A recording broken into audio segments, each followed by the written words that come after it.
Such a pleasure to speak with you all. I really enjoyed Bang Bang. And Tim, I wanted to ask you, the film starts with you shadow boxing in your underwear while drunk and dancing. That's kind of a typical Saturday night for some. We all do it. But what was it like, having it filmed and being in front of the cameras while doing that? Well, Vince got that footage from my wife. Uh, Awesome. I yeah, what was that like shooting it? Well, that's a really good question because it allows me to vet our director, Vincent Grashaw, who really guided me in this performance. And one of the reasons I decided to do the film and had the hubris to take on a role like this as a five and a half, 120-year-old pencil neck geek uh, is is that Vince has a boxing background. And I said, look, I'm going to go and train and I'm going to pour myself into this, but you've got to keep me honest. Uh, and I think had Vince not had his boxing background, I think I might have urged them to go with another actor because the last thing you want to do is show up on a set and disappoint a director. That to me uh, would be the worst professional sin I could ever commit. I want to get on a set and for a director to feel like, all right, I made the right choice with this guy. He's going to come through, and that's more than attitude. It speaks to your suitability for a role as well. And actors can often convince themselves they're suitable for roles they have no business playing. Uh, and so knowing that, I needed Vince to help guide this performance. And that was an instance in which he was able to talk to me about how the guy might move around the room. We chose a song together that made a lot of sense to me. He replaced that song, Vince did, with something with a similar beat, but which is great and fine. But I credit Vince with that sequence every bit as much as I credit myself. And so thank you, Vince. Yeah, it's a great way to start the film. And Vince, this is such a great character study, and I'm really excited for it to premiere at Tribeca in particular. It's a really good fit for there. What does it mean for you personally to have this premiering at Tribeca and just being a part of that lineage? Because, we've seen so many great premieres there.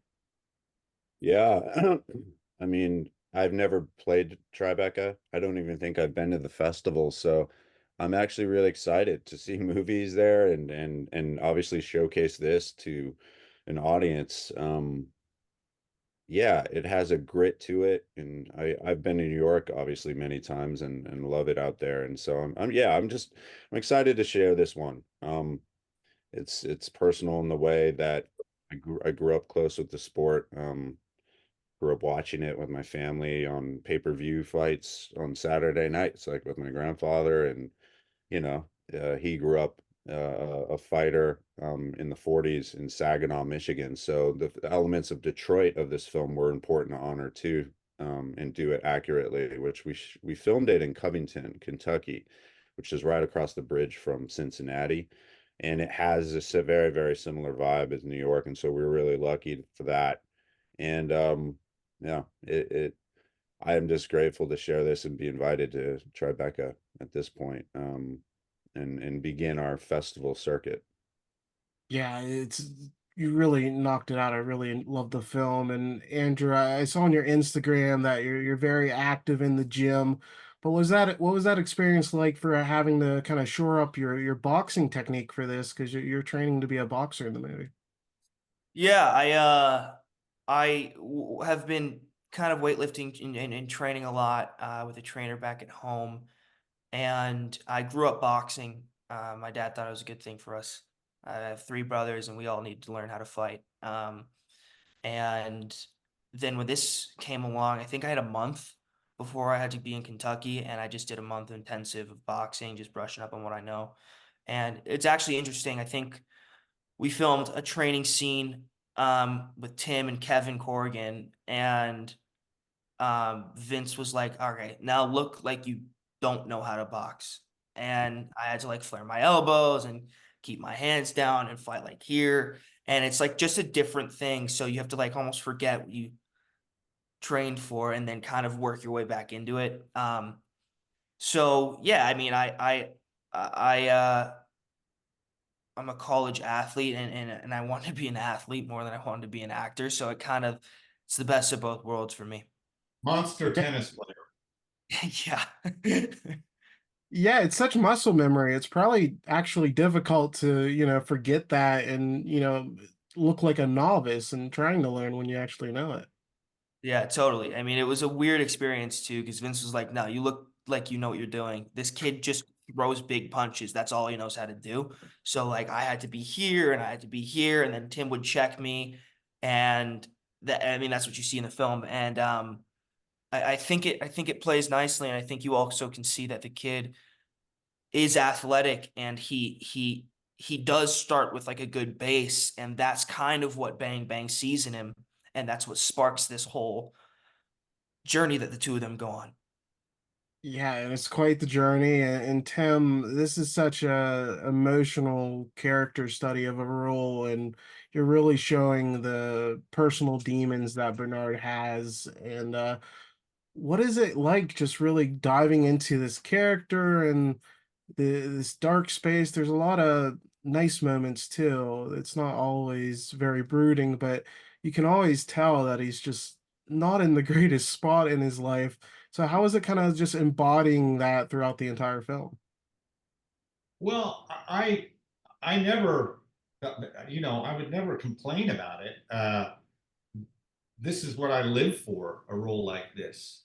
It's beautifully written, really well guided by a director who knows what he wants, whose producers are supporting him. This is, uh,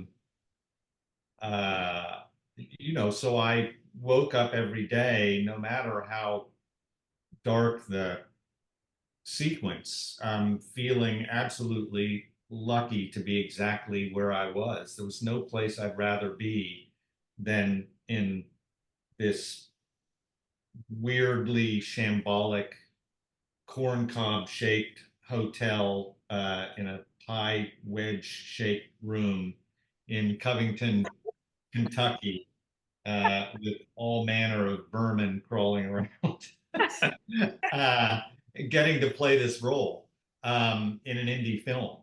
And God bless indie films, because if this were a studio movie, I wouldn't have been in the role. And also indie films with all the grid and guerrilla style approach to sneaking onto a bus and shooting me by buying fares and just kind of acting like we were a student film, or I don't know what the hell you guys said to that bus driver.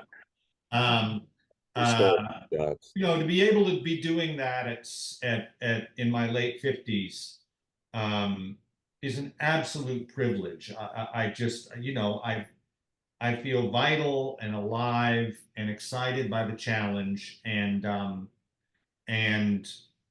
to delve into the kind of stuff we delved into in this film just ultimately makes me a better and richer human being. So all I can do is just say thank you to the guy who wrote it, and thank you to the guy who directed it and asked me to be in the movie.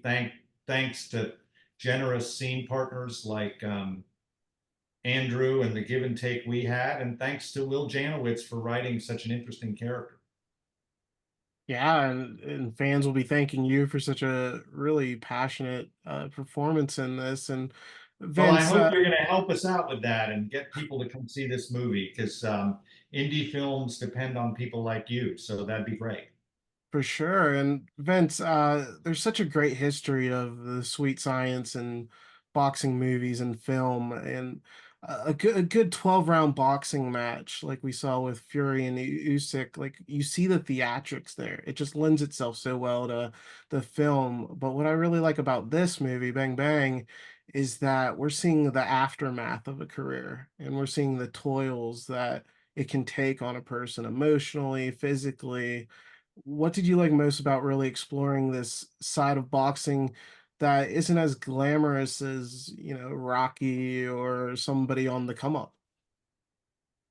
Yeah, I mean, what they say about boxing, it's the theater of the unexpected, and yeah, Usyk and Fury. I watched that fight, and once in a while, I mean, boxing will always find a way to give itself a black eye. Like, it's just always bad judging or controversies, and the wrong guy wins the decision, and somehow fighters always get screwed. Like, it's just the way it is. But once in a while, you'll get like they'll do it right. Boxing will get it right, and you'll have a great fight, and it's why everyone clamors back to it when it's kind of boxing's doing really well right now.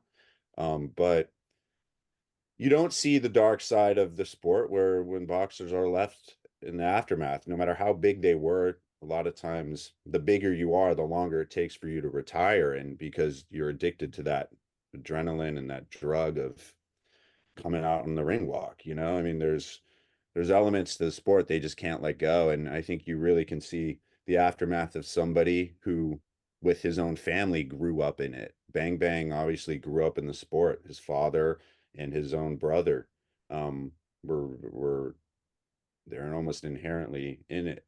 And that happens a lot where family is almost like military service. Boxers will follow their children will follow in their footsteps. And the thing about this story is a lot of times fathers may may not realize that they could be putting their own son in danger if and so there is that element to it that I was really interested in exploring, that Bang sees potential in this guy, but in his grandson, but how much of it is self interest in whether it's to kind of get back into the sport out of revenge to his former opponent, and how much of it is healthy in bringing him out of his shell. The script was complex in that way. And, it doesn't go like the theater of the unexpected. This script doesn't go in the way you think it may.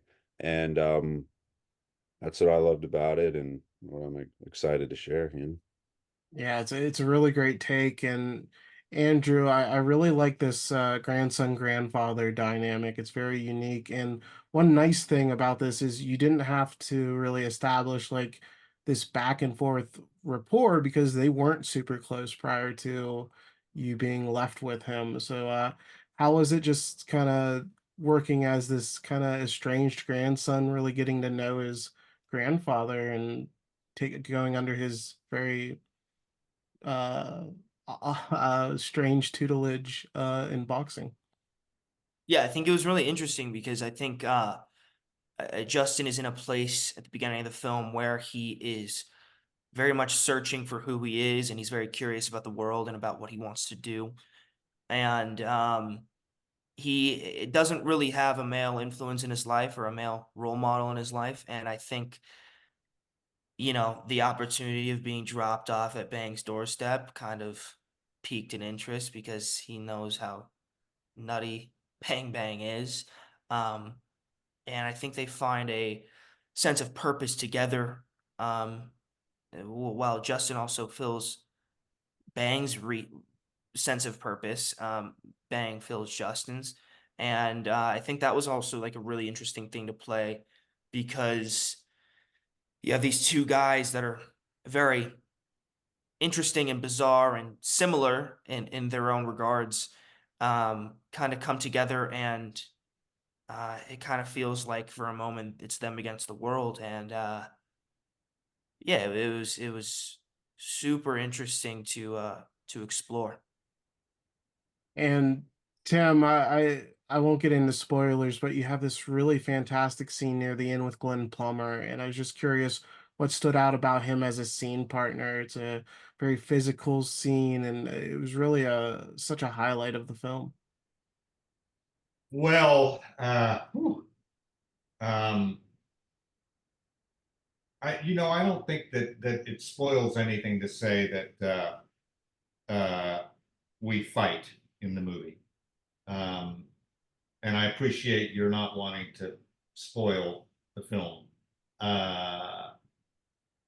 And Glenn is he's actually really good at it. And he's a very physical actor. And I have got to tell you, I was just in a good way, I think, because I tried to use it, but I was just trying to keep up with him. Because in terms of the fight choreography, he was just more naturally adept at it than I was, because he had some experience with boxing and I didn't, other than my intensive training in the months leading up to the movie. And so it was very helpful to be on edge in that way with somebody who really knew what he was doing and had the not only the agility but that ineffable feel of being a boxer and fighting, and just the way he moved in his bones. And there was one moment in which I, very much on me, missed a piece of choreography and took a punch. And it was it was pretty on the other side of it, since I didn't really get hurt, it was pretty exciting. I was very shaken at the time. But on the other side of it, it was pretty exciting. That's A little incredible. scary. It's a little scary though, in like most boxing movies. Even if you accidentally get hit, you got gloves. I mean, in this scene, it obviously it's we didn't have that sort of safety net to it. And so yeah, it was a little nerve-wracking, and we didn't have a lot of time to shoot that scene either. I mean, And just to be clear, so that it doesn't get misinterpreted, I was the person who missed the choreography. I was just had too much in my head at the time and I just missed it. So that was on me. Yeah, the scene's really incredible. So at least you took a punch for great art, you know?